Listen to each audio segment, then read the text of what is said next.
rapi.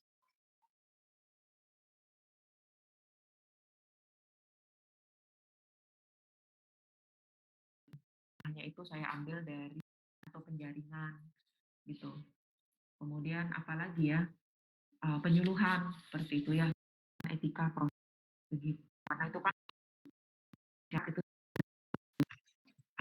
ya akhiri.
With the release of Terraria 1.4.4, everything has changed for Melee.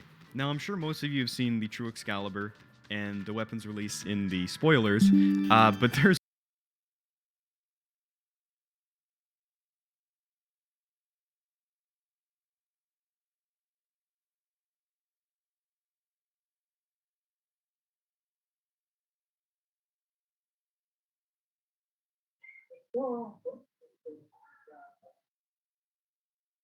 Apakah sudah semua? Mohon izin Bisa saya. dokter, Iya. 2 orang mungkin, tapi bisa dilanjut aja dokter. Oke, kita lanjutkan ya. Nah, ditunggu. Saya share screen ya. Jika ada koneksinya tidak baik, boleh kok untuk off kamera ya, karena kan situasi lagi hujan. Takutnya koneksinya buruk ya.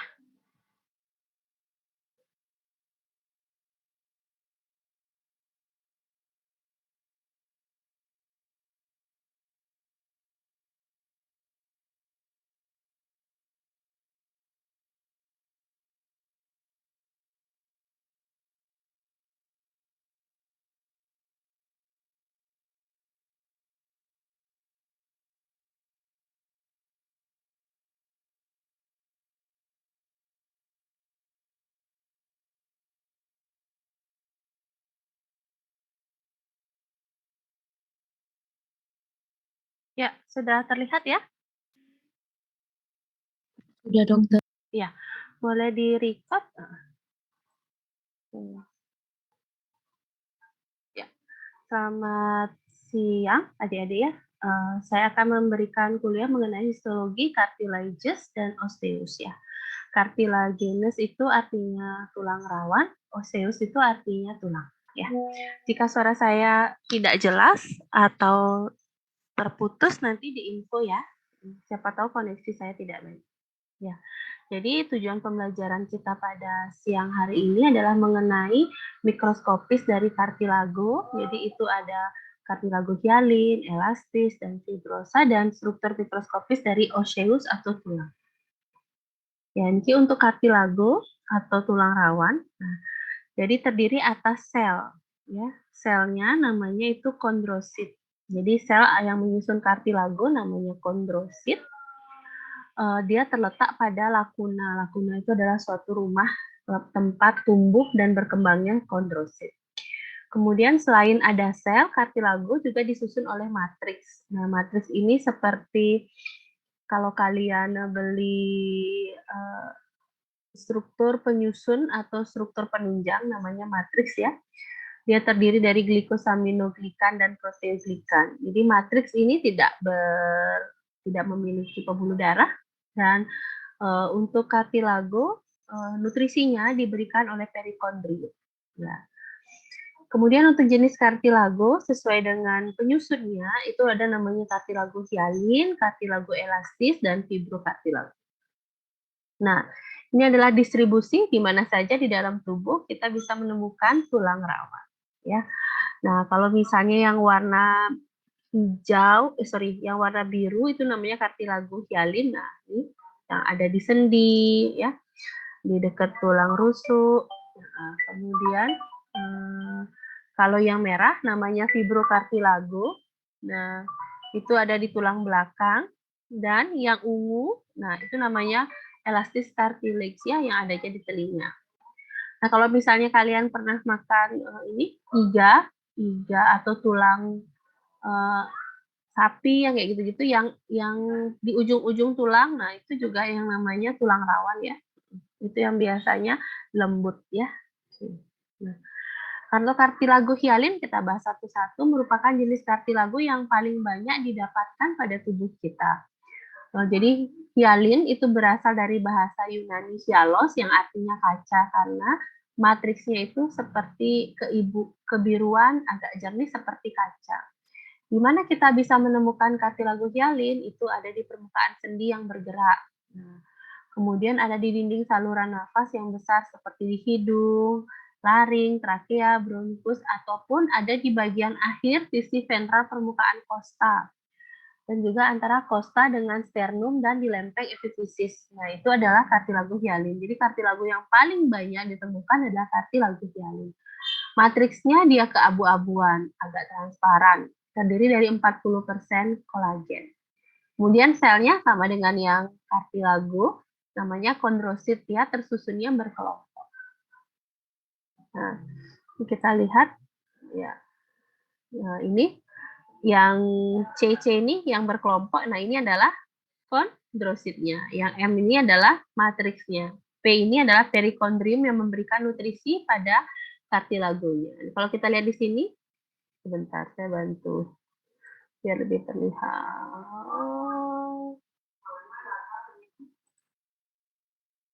Oke, yang ini, sorry.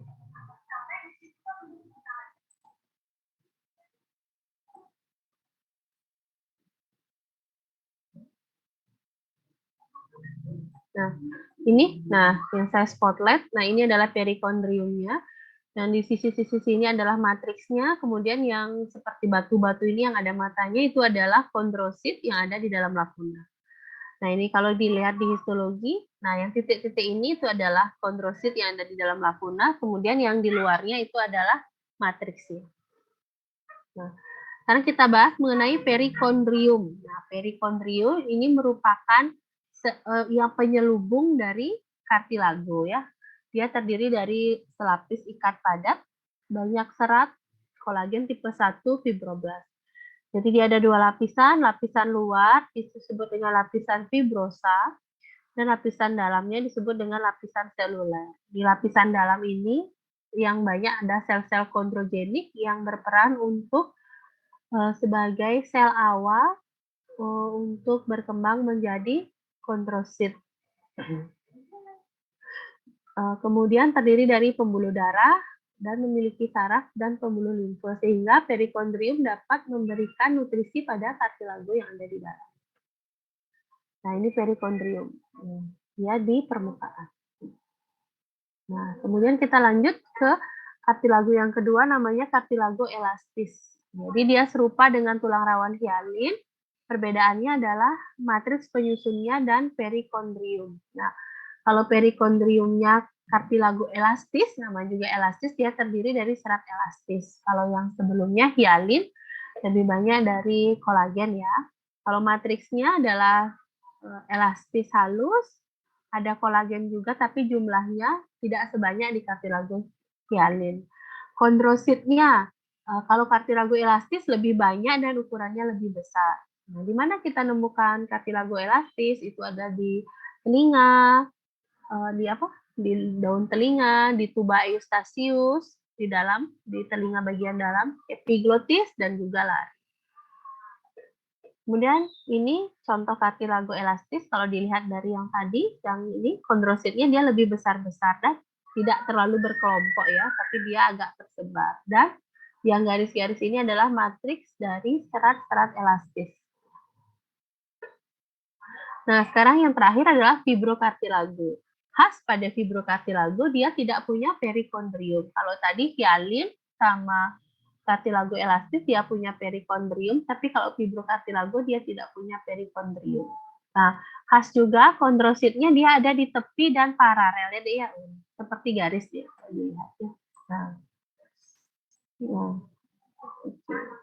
Nah, ini dia deh ya, dia berderet paralel. Kalau yang tadi kan dia berkelompok, bersebar. Kalau ini khas sekali dia paralel berderet ya, biasanya berbentuk seperti aksial. Matriksnya banyak kolagen tipe 2 dan lokasinya ada di diskus intervertebralis, simfisis pubis, dan inervasi beberapa tendon. Jadi dia berperan untuk menahan regangan. Seperti di diskus intervertebralis itu di tulang belakangnya deh. Sudah jelas? Suara saya? Apa terlalu cepat?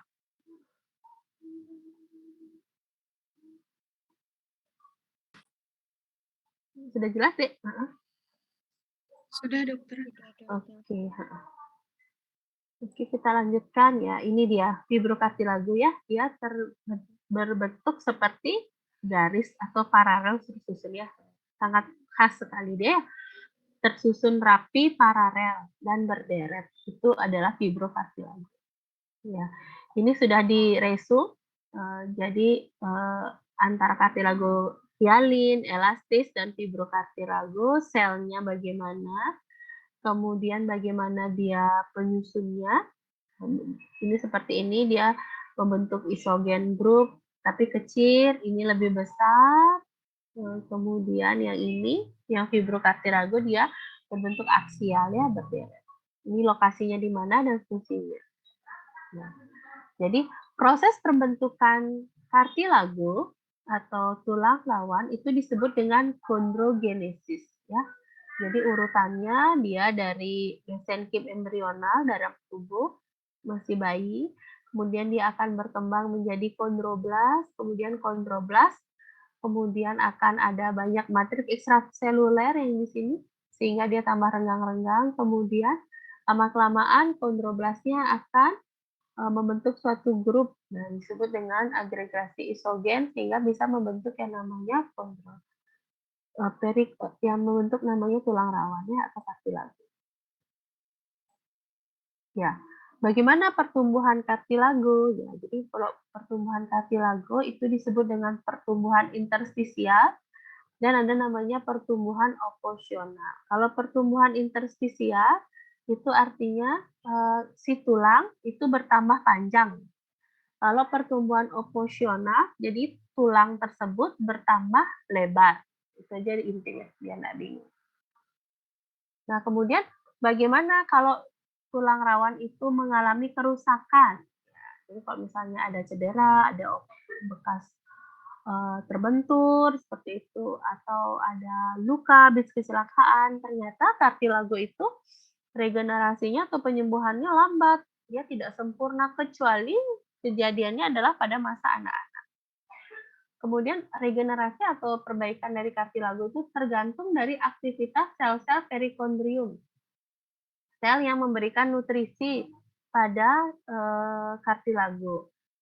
Karena pada perikondrium di bagian dalam itu adalah ada sel-sel yang nantinya akan membentuk tulang rawan yang baru.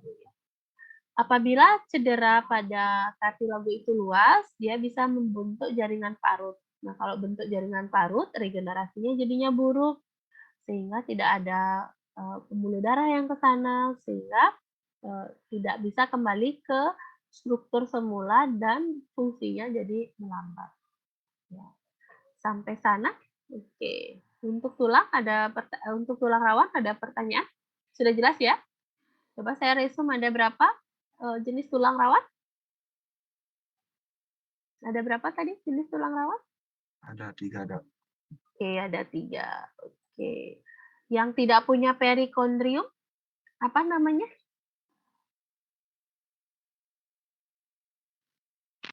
Fibrokartilago, Dok. Iya, betul sekali. Terima kasih, Demo. Bisa dilanjutkan ya ke tulang ya. Oke. Oke, kita sekarang menuju ke tulang.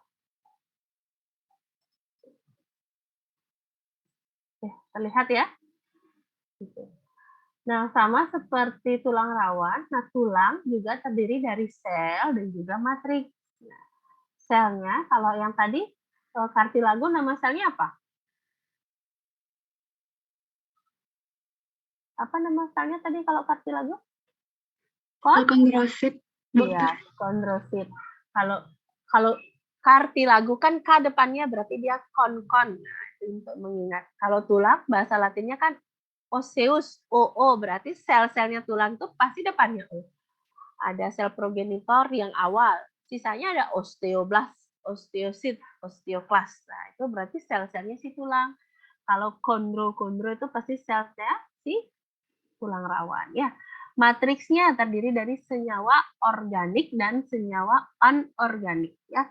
Jadi kedua senyawa ini yang berperan pada pertumbuhan tulang sehingga tulang kalian itu kuat, keras ya.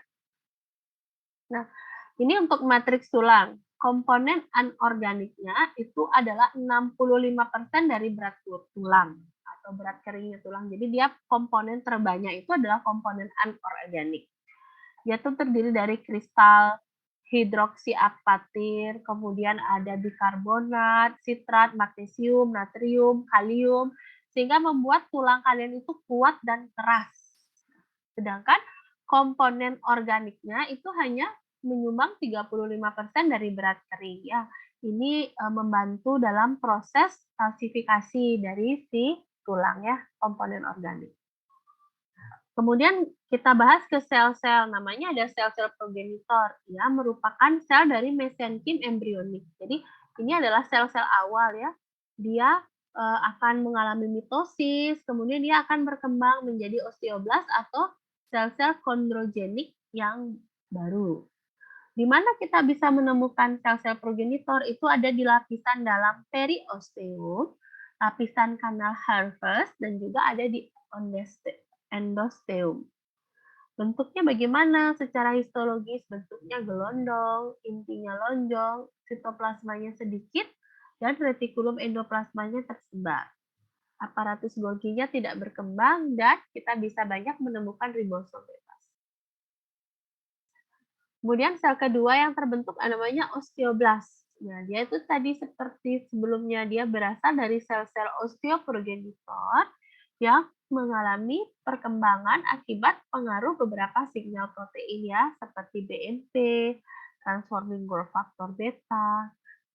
Osteoblast ini sering disebut dengan sel pembentuk tulang ya, karena dia berfungsi sebagai sintesis komponen organik dan menghasilkan beberapa sinyalin protein yang berperan untuk pembentukan tulang. Ya. Nah, di osteoblast. Nah, ini yang di pinggir-pinggir tulang. Nah, itu namanya osteoblast ya, Dek ya. Nah, dia selnya khas berderet-deret. Kemudian pada sisi pertumbuhan tulang. Dia banyak akan enzim alkali fosfatase yang berperan pada saat pembentukan tulang. Dan osteoblast dia punya beberapa juluran-juluran atau beberapa serabut-serabut yang berperan untuk komunikasi antar sel dengan satu dan lainnya. Nah, kedua adalah osteosit. Nah, osteosit itu artinya sel tulang yang sudah matur atau sudah dewasa. Nah, itu pertama kan kita terbentuknya osteoblast. Makin lama osteoblast itu akan terkurung di dalam lakuna. Lama-kelamaan osteoblast tersebut akan mengalami kalsifikasi matriksnya. Nah, akan berubah menjadi osteosit. Nah, kemudian osteosit ini berperan untuk transduksi mekanik sehingga tulang kalian itu tahan terhadap tekanan dari atas, dari bawah, dari samping kiri dan samping kanan. Dan osteosit juga berperan untuk perekrutan preosteoblast yang berperan untuk perombakan tulang. Nah, ini kita lihat ya. Ini di dalam lakuna, ini adalah osteosit, kemudian yang kayak tangan-tangan ini atau rambut-rambutnya. Nah, ini yang berperan untuk komunikasi antar sel satu dengan sel yang lainnya. Nah, kalau kita lihat di gambar, kalau yang di pinggir-pinggir pasti namanya osteoblast dan dia berderet. Tapi kalau letaknya di tengah, nah ini namanya osteosit ya. Jadi dari sini dia berkembang lama-kelamaan ke dalam, membentuklah yang namanya osteosit. Nah, ini adalah yang paling besar yang terletak di pinggir namanya osteoklas. Ya, kita bahas. Osteoklas itu berasal dari makrofag. Nah, beda dengan yang tadi kalau osteoblast sama osteosit itu berasal dari sel progenitornya, sedangkan kalau osteoklas itu berasal dari makrofag. Ya, perannya dalam resorpsi selama pertumbuhan dan remodeling tulang. Jadi osteoklas ini berperan sebagai yang merapikan tulang. Jadi dia yang kalau ada tulangnya menonjol sedikit atau masih bergerigi, dia yang berperan memakan, kemudian merapikan. Ya, jadi selnya besar, berinti banyak, terletak di permukaan tulang. Sampai situ ya. Jadi jenis-jenis tulangnya, jenis sel yang ada di tulang ada osteoprogenitor, osteoblast, osteosit, dan osteoklas. Kemudian kita lanjut ke jenis tulang. Tulang pada manusia itu dibagi menjadi dua, ada yang primer, imatur, dan sekunder atau matur. Yang primer ini dibentuk pada saat janin, dan kalau misalnya ada tulang yang baru mengalami pertumbuhan atau habis mengalami regenerasi, nah itu disebut dengan tulang primer. Yang tulang yang sudah dewasa, yang sudah remaja, itu disebut dengan tulang sekunder atau tulang matur. Jadi khas dari tulang matur kita bisa menemukan adanya sistem lamelar. Jadi sistem pada tulang apabila kita lakukan pemotongan dan dilihat di bawah mikroskop, dia ada guratan-guratan atau lingkaran-lingkaran yang disebut dengan sistem lamelar. Nah, ini ada beberapa lapisannya ya. Yang paling penting dari sistem lamelar adalah namanya osteon. Karena di dalamnya ada sistem kanal Harvard, terdapat suatu lubang yang namanya Volkmann yang berisi pembuluh darah dan dia akan memberikan nutrisi pada tulang sehingga tulang tersebut dapat tumbuh. Nah, ini dia deh ya. Ini lapisan-lapisannya seperti lingkaran-lingkaran ya dan bergaris-bergaris ya. Ini kan adalah sistem lamela. Yang penting adalah ini osteon. Di dalamnya itu ada pembuluh darah. Nah, ini dia di dalam sentral kanalnya yang berperan memberikan nutrisi pada tulang. Nah, kemudian antar satu kanal sentral kanal dengan satu sentral kanal yang lainnya atau antar satu osteon dengan osteon yang lainnya itu dihubungkan oleh Harversian canal ini. Ya. Perforating kanal atau Harversian. Ya. Kita lanjut.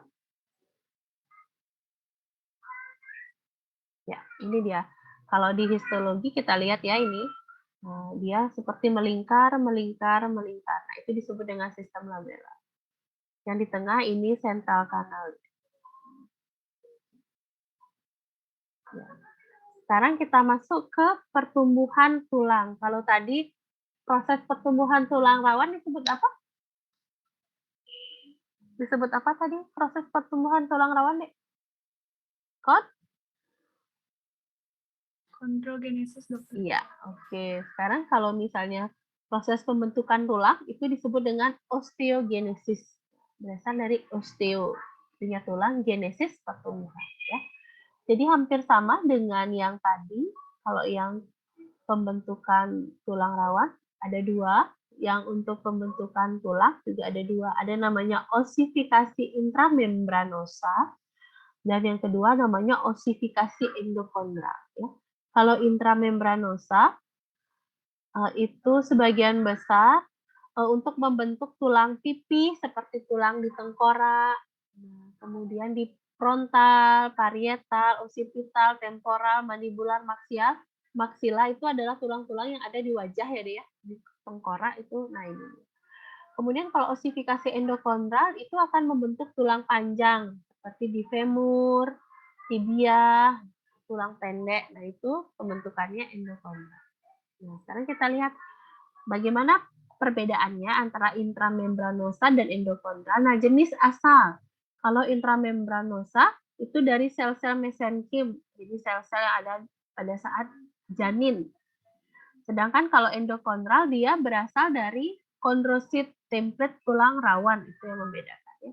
Jadi sudah ada tulang rawannya, baru nanti akan berubah terkalsifikasi menjadi tulang.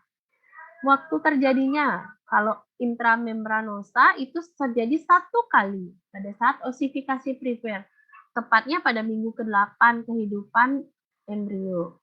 Tapi kalau osifikasi endokondral, dia terjadi 2 kali saat embriogia terjadi dan juga pada saat kelahiran sampai usia 25 tahun ya. Jadi ini dia terus mengalami pertumbuhan tulang tersebut. Jadi bagaimana anak kecil dari sebelumnya pendek, lama-kelamaan makin tinggi, tinggi, tinggi, tinggi. Nah, itu karena adanya osifikasi endokondral ya.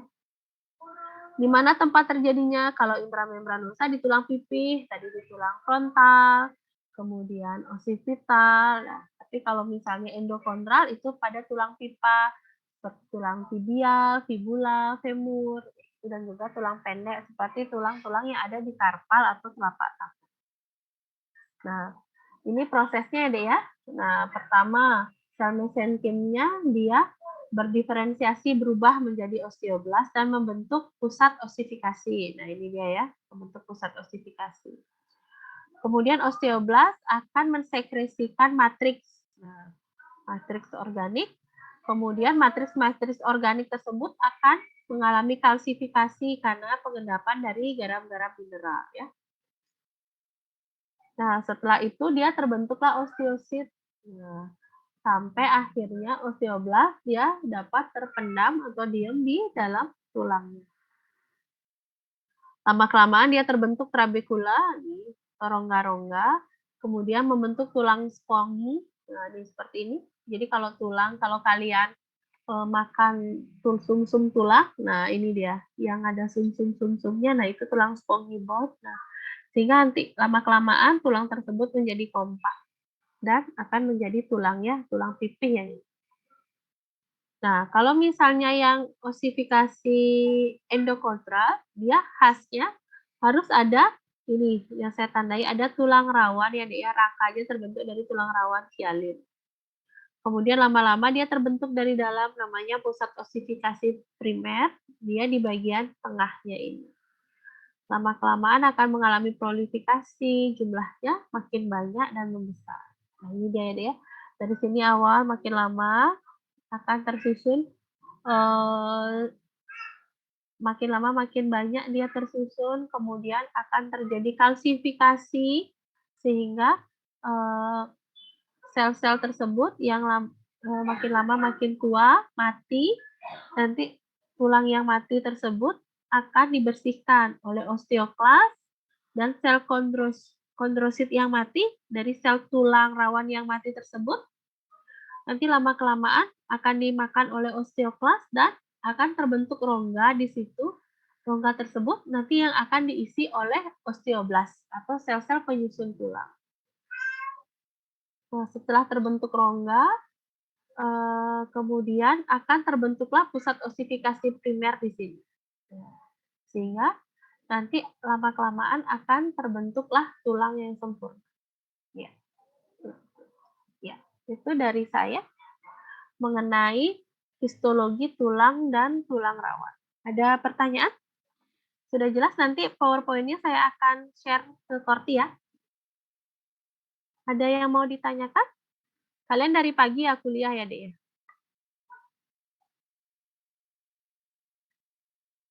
Ada pertanyaan kah? Atau seandainya belum ada pertanyaan sekarang, nanti pada saat jika masih ada pertanyaan, nanti pada saat Kortinya bisa menanyakan pertanyaan kepada saya jika masih ada pertanyaan. Untuk sekarang ada yang mau ditanyakan tentang tulang rawan dan tulang?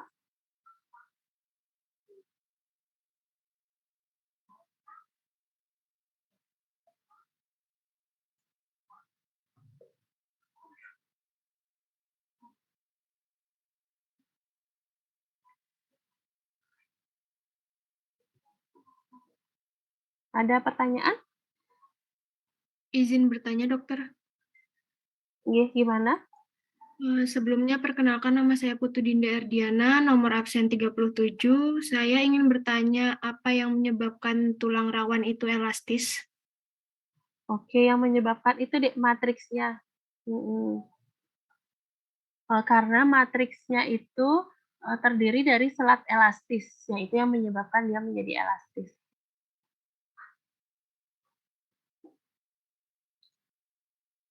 Terima kasih, dokter. Iya.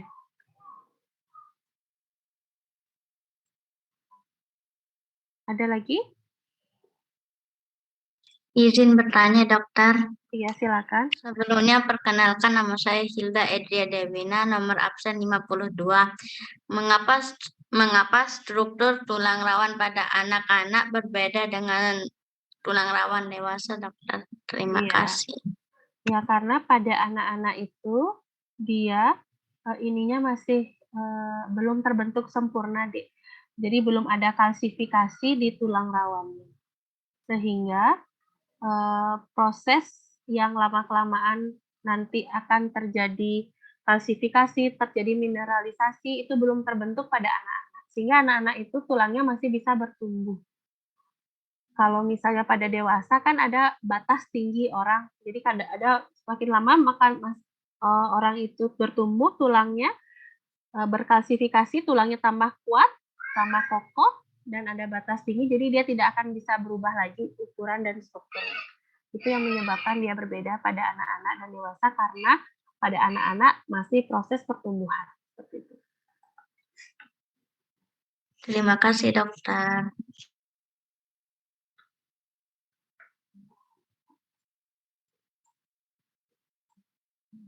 Ada lagi?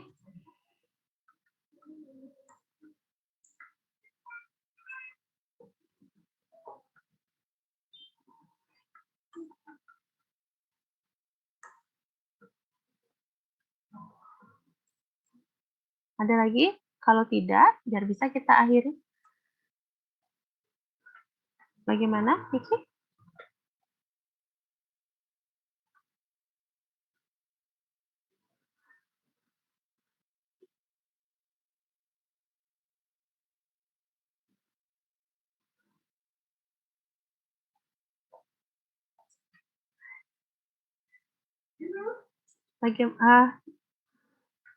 Gimana, Dek? Mau boleh diselesaikan?